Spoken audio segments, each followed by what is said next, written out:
yona gyosinzira okubanga otulaba. Nze Jethro Kasaiji, program Agaffa Embuga. Nzikiriza nkole bwenti nzije tandikiraawo.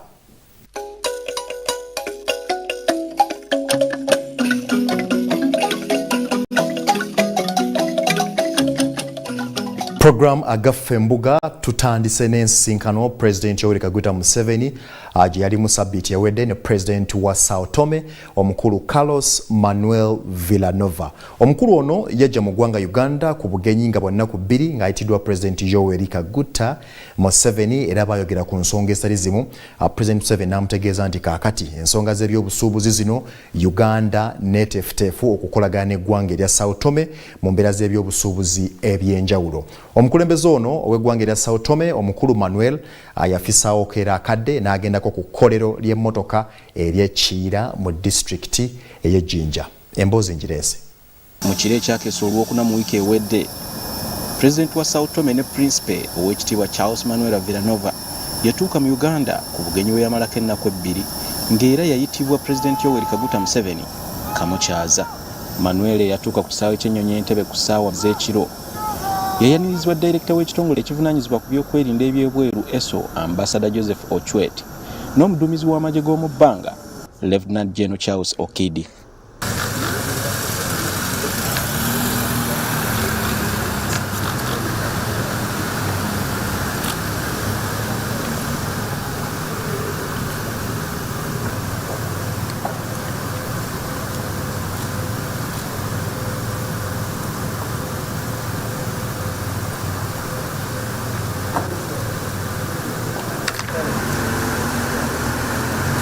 Ku lunaku lwe olwokubiri mu Uganda, President Carlos Manuel Villanova yasinkana kamukyaza era ne beevumba akafuba akalimu okuteesa ku butya ensi zino ebbiri Uganda ne Sao Tome bwe zinaanyweza enkolagana naddala mu by'obusuubuzi. President Museveni yakakasa omugenyi we nti Uganda neetegefu okukolagana ne Sao Tome ku mitendera gy'obusuubuzi egy'enjawulo. President Museveni yaluŋŋamya nti ekisobozesezza Uganda okuyitimuka okuva mu myaka gy'ekinaana yennono ya NRM esoosowaza enkulaakulana era n'amuwaga bwereere naye agikozese mu nsi gy'akulembera.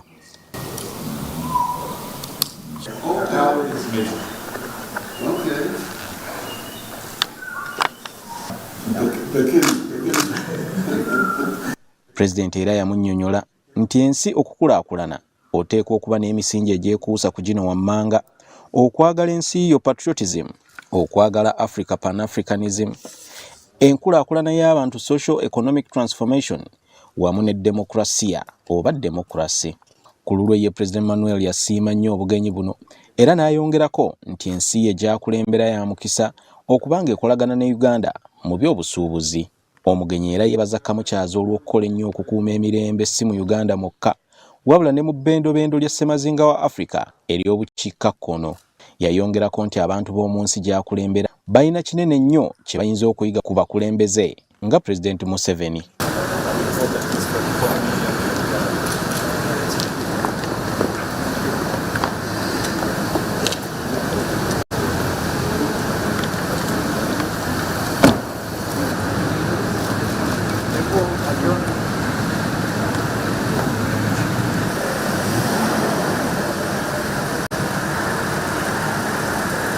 Ku lunaku lwe olwokusatu, President Carlos Manuel Villanova yakyalira ekkolero ly'emmotoka erya Kiira Motors eriri mu disitulikiti y'Ejjinja litunda ebyennyanja wamu n'ekkolero ly'engoye erya Naitil.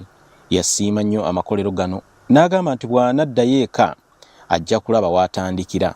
Ye akulira ekkolero lya Kiira Motors Mwami Paul Isaac Musaasizi yabuulira omugenyi nti ekkolero lino lyava ku nkola ya Pulezidenti ey'okusosowaza ebya ssayansi n'okuyiiya ng'eddukanyizibwa Ssettendekero w'e Makerere.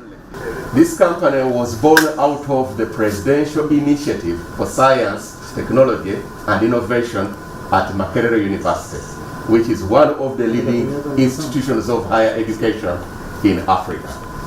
Your Excellency, here where you are, we are setting up a vehicle plant on over 100 acres of land.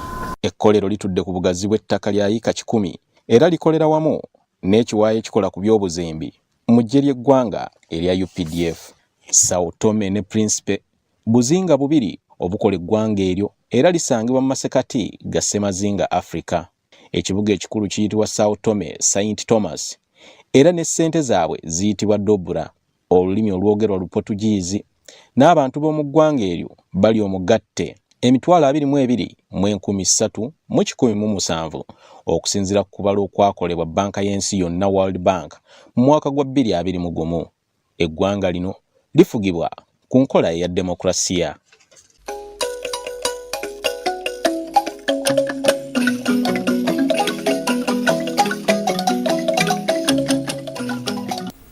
Sabbiiti gye tukubye amabega President Museveni nga werekeddwako maama Janet Kataha Museveni baaganiriza mukyala w'omukulembeze w'eggwanga erya Burundi Angeline Ndayishimiye yagenyiwalako wano mu ggwanga Uganda era ensisinkano yali mu maka go ba President Entebbe. Mu kafubo abakulu bano ke baalimu ensonga ze baasinga okussaako essira, ensonga eyali ku mwanje ennyo yali nsonga ya byabulamu era ng'omukyala ono Angeline Ndayishimiye era yakyalirako eddwaliro erimu ono mu ggwanga Uganda n'asiima emirimu egy'amaanyi egikolebwayo.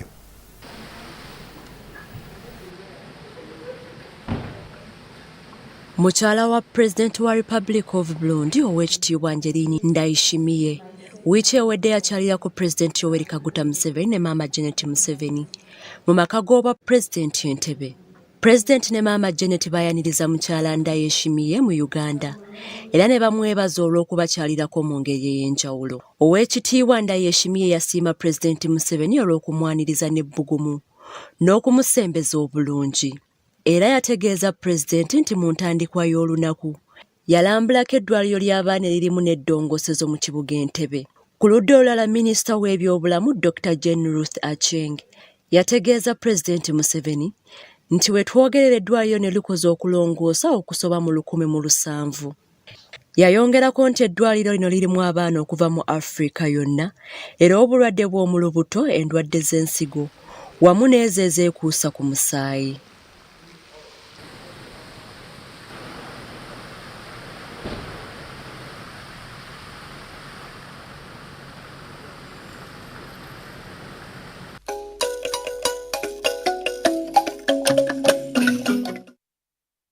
President Museveni olw'emirimu emingi gy'abeera nagyo era yafissaayo akadde n'asinkana abavubuka bannassaayansi bawerera ddala 91 era nga bano musinkano gye baalimu yabayisizaamu ebintu bingi eby'enjawulo ku butya bwe bayinza okugatta ettoffaali ku ggwanga Uganda bwe kituuka ku nsonga z'ebyenkulaakulana. President Museveni yategeeza abakulu bano n'abagamba nti bannange musobola ate okugenda ne mwetaba ne muyingira amagye bwe muba mwagadde ate ne mutendekebwa mu bukugu obw'enjawulo, osobola okubeera engineer, osobola okubeera musawo naye nga oweerereza mu magye.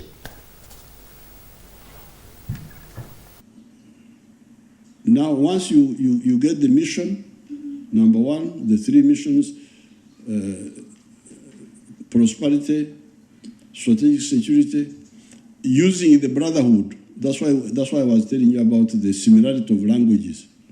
These people we are talking about are the ones we are telling you to unite in order to work for prosperity. Are people who are not really very different. They are either similar or linked. Even our people in the north, the Luos, you find there are linkages between the African, the Bantu languages and the Luo language. And we have Swahili, which is the language which belongs to nobody, which can unite all of us. So therefore, the missions are 3. Prosperity, strategic security, but also using Undugu, brotherhood, which God has created for us. And in order to do that, we need the 4 principles: patriotism, Pan-Africanism, socio-economic transformation, and democracy. Now, then when you go to principle number 3, socio-economic transformation, the question is, how can I transform myself from traditional person to modern person? We are saying that you can do it in 2 ways. for both ways. One way is education. That's why we introduced free education. I wanted you to have free education, but your people have been opposing it down there. The head teachers introduce charges in schools, they block it. It's not fully implemented. If it was implemented, all the children would be going to school.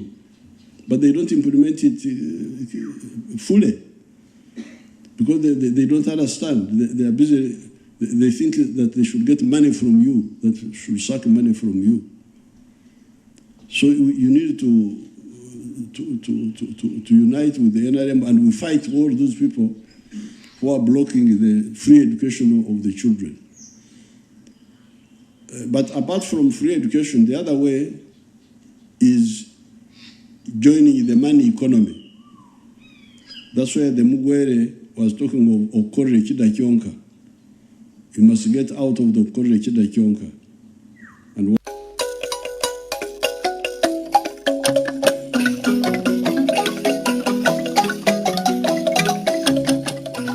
Program agafe embuga ekyagera maaso. President Museveni ku kisaawe ky'ameefuga e Kololo yeetaamu lukuŋŋaana lw'abavubuka olw'ebyobusuubuzi era mu kiseera ekyo abavubuka boolesa ebintu eby'enjawulo bye bazze beetabamu okulaba nga bakyusa eggwanga Uganda ate nabo okubaako kye bateeka mu nsawo zaabwe bakituuka ku nsonga z'obuyiiya. President Museveni yategeeza nti nga gavumenti malirivu okulaba nga ate bongera okuteeka ssente mu bintu ebyo ebiyizibwa abavubuka okulaba nga nabo basobola ate okubaako kye bakola nabo okweyagalira mu ggwanga Uganda. In existence for 3 years and 3 years, and we've deployed 2,000 units in different forms, and we've been able to prevent 200 cases of crime. Bagamba nti emiti emito gye gigumiza ekibira nabwe kityo President Museveni wiiki ewedde yeetaba mu lukuŋŋaana lw'abavubuka olw'obusuubuzi ku mukolo gwali ku kisaawe e Kololo.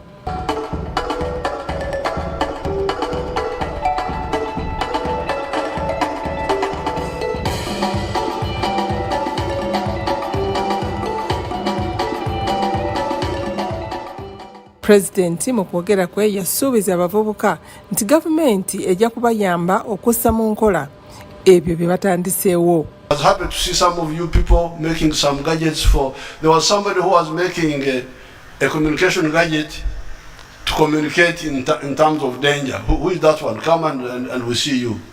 Yunga is simply a digital security platform that connects you with your neighbors. In case of any emergency, you just press a button and help will be coming from your neighbors and also from the police in your community. Omukulembeze era yali musanyufu okulaba nga abavubuka batandise okufuna ebirowoozo ebisobola okugonjoola ebizibu ebyolekedde eggwanga. So therefore, when I was walking through your exhibitions, I was really very happy. I'm glad you have now woken up and you are not going to be like your ancestors who were asleep. And that's what the NRM has been trying to do right from the time of the Bush. Pulezidenti yawa abavubuka abayiiya amagezi bettanire nnyo okukozesa sayansi okugonjoola ebizibu by'abantu nga bwe batunula ne ku butale munda mu ggwanga ko ne bweru waalyo. We had to work from 1980 at the Lagos conference. Our leaders woke up. This had been 20 years since independence. They woke up and said, if we don't create one African market, we shall never get out of poverty. Ye omubaka w'ekibiina ekitaba amawanga ga Bulaaya oba kiyite European Union mwami Jan Sadek yagamba nti ekibiina kyakiikirira kiwagira nnyo emirimu n'obuyiiya bw'abavubuka era n'asuubiza nti kijja kwongera okubayamba mu kaweefube gwe baliko ow'okweyimirizaawo. Through a current financing of around 90 million euros or 345 billion Ugandan shillings, complemented with additional Team Europe financing from our EU member states and through SP4U, We are dedicated to working hand in hand with the government of Uganda and local partners to create an ecosystem where the youth can thrive, create sustainable enterprises and ultimately shape a better future for their country. Ye omubaka omukyala akiikirira abavubuka mu Parliament Fiona Nyamutoro yagamba nti okunoonyereza kulaga nti abavubuka ebitundu 38 ku buli 100 abali wakati w'emyaka 18 ku 34 balina ekyobusuubuzi kye beenyigiddemu kubanga balina amaanyi ate beetegefu okwewaayo okuyiiya wamu n'okugezesa n'olwekyo beetaaga kuyamba. Research shows, Your Excellency, that 38% of Ugandans aged 18 to 34 are engaged in some sort of entrepreneurial activity.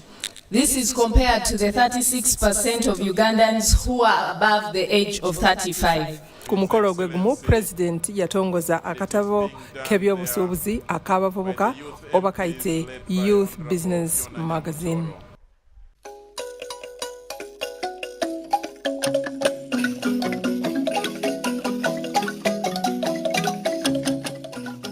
Butereva abavubuka emboozi eyo ndowooza ogitegedde bulungi kubanga ekintu ekikwatagana n'obuyiiya ojja kukimanya lwaki President akisimbyeko nnyo essira. Bw'obeera omuyiiya todda mu mbeera yagamba nti gavumenti etuyambye, naawe oba n'ekintu kw'otandikira okutambuza obulamu. Kaakati awo tuvuddewo. Sabbiiti ewedde President Museveni yaliggulawo era n'asiima emirimu egy'enjawulo egikolebwa ku ddwaliro eryo. Abakugu abaddukanya eddwaliro lino gye ngenda okubanga nkulaga maaso awo bategeeza President nti eddwaliro lino likola bulungi era ne bagamba nti bannayuganda abadde bagenda mu mawanga amalala okukyusa obusomyo kaakati basobola okweyambisa eddwaliro lino ate ku bbeeyi ensaamusaamu. Emboozi yeeyo gy'olaba. Mu wiiki ewedde ekitongole ekikwasaganya ebyokunoonyereza mu byobulamu n'okuvumula endwadde Joint Clinical Research Center kyajaguza okuweza emyaka 3 bukya kibangibwawo. President Museveni ye yali omugenyi omukulu era nga ku luno lwe yatongoza n'ekifo we bagenda okuwanyisirizanga obusomyo mu kuvumula endwadde oba kiyite Bone Marrow Transplant Center. President yayozayoza aba JCRC olw'okuwoza emyaka 3. I congratulate JCRC for the bone marrow transplant center which we have just opened here. Omushokoro, that's how they call the bone marrow.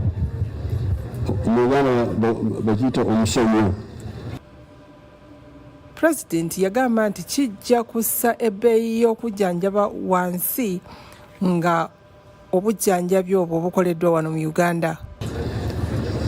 So Dr. Chitio has educated me how they are going to do it, and as Professor Indira was saying, when it is done here it will be much cheaper than when you do it outside.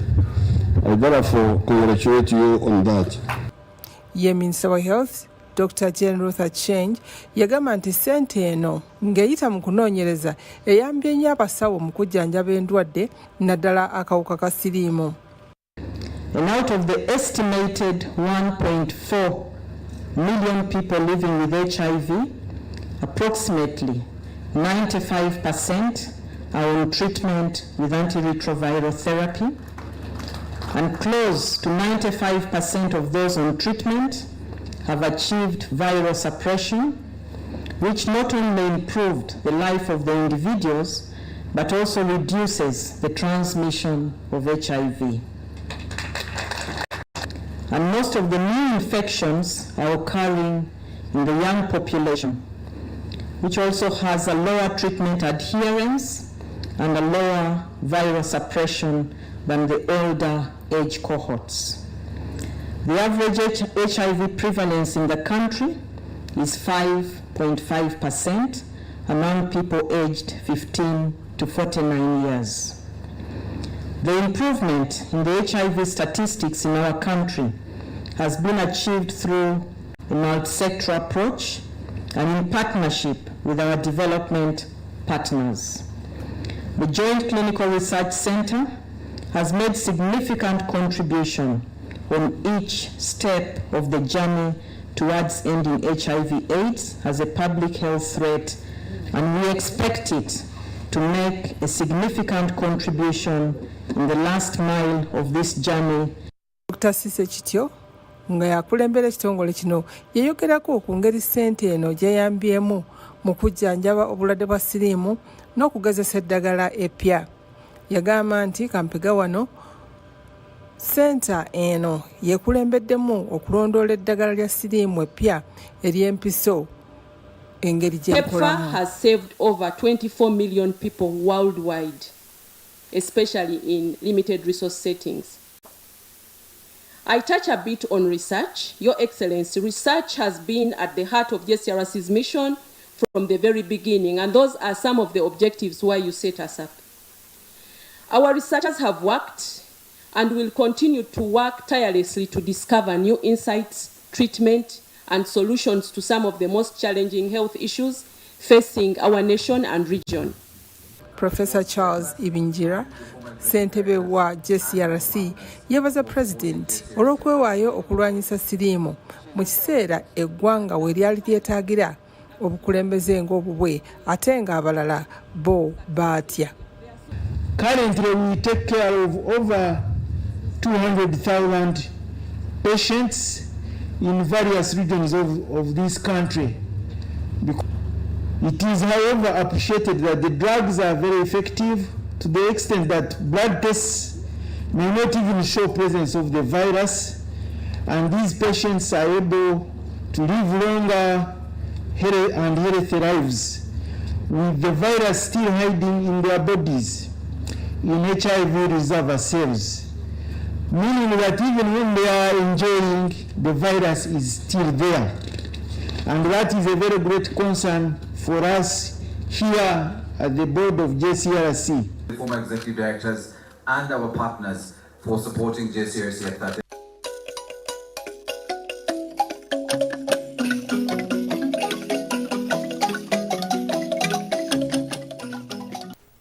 Programu agaffe embuga ekyagera maaso njaga tumalirize n'emboozi ey'obutale.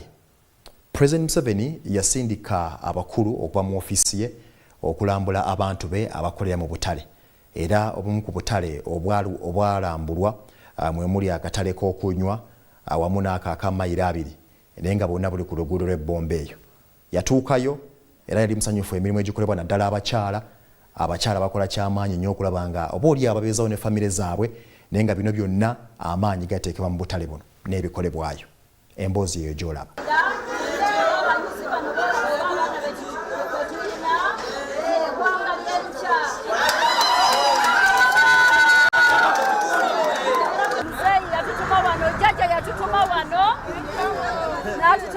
tutegere ebizibu byammwe n'embeera gye muyitamu era ne mutugamba temufunangako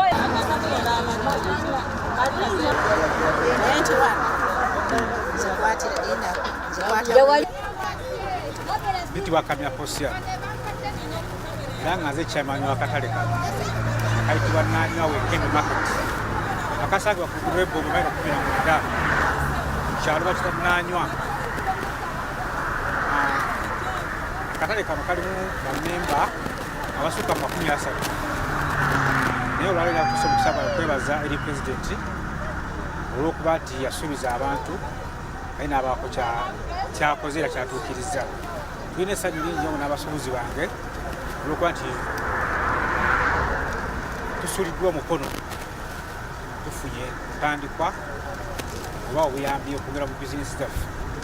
Abantu baffe bali badde bubi nnyo naye olwali balina akamwenyumwenyu kuba bagenda kwongerako bizinesi wakatono. Babadde bubi nnyo naye kati atisitiko twagala okwebaza abakulu abakulidde enteekateeka eno batuyambaza obuyambi buweereddwa temujjangu okwo ekituufu tukyetaaga obuyambi naye ntandikwa gabete bantono tusiime nnyo tusiimidde ddala mwebale nnyo mwebale ddala. Tulina abantu bangi abazze wano ne batukubisa enkiiko ne batukuŋŋaanya ne tukola ebibiina ne tukola tutya abantu batuuka n'okukoowa naye bantu bano njagala okwebazaamu ak'ensusu nti bo basobodde okweyama ate ne batuukiriza era mutuufu balidde empanga kwe bakyasoose okuwa abantu ekintu ne bakituusa. Manya gange nze Margaret Fambe omukazi omuluulu ate sigenda nakwogera mu Luganda kanjogere mu lulimi olwewaffe bannange afoyo jadi meni wasende kaineni soko kaya para bumwe jadi teni kwiryote ubol ire ibemu yote bituki bangwa yote ya ruwa ne bipa yida ubinu sende binu wanwangwan eni wani ya para bumwe ne soko kayo fome ditu foja ditu.